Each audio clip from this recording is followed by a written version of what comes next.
Okay, triangle has side lengths of 27, 79, and 84. Is it a right triangle?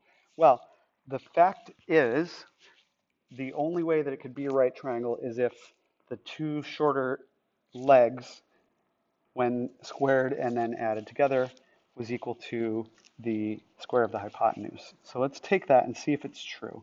Say 27 squared plus 79 squared equals 84 squared. And let's find it out. Let's just do it. Let's see. 27 times 27 equals 729 plus 79 times 79 equals 6,241.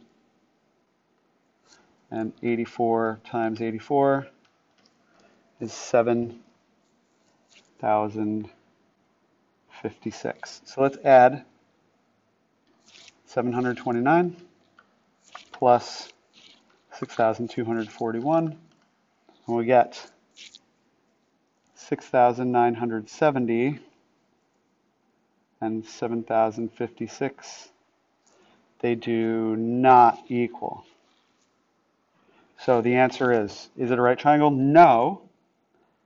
No, because 27 squared plus 79 squared does not equal 84 squared, and that is D.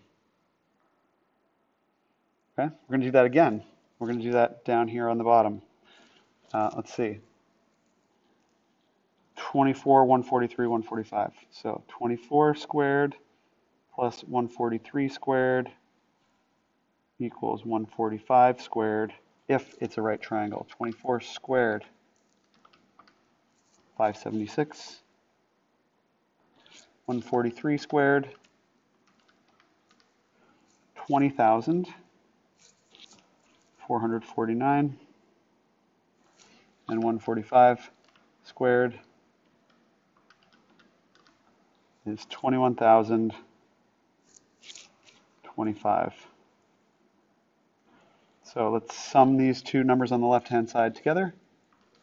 Got 576 plus 20,449, and it indeed does equal 21,025.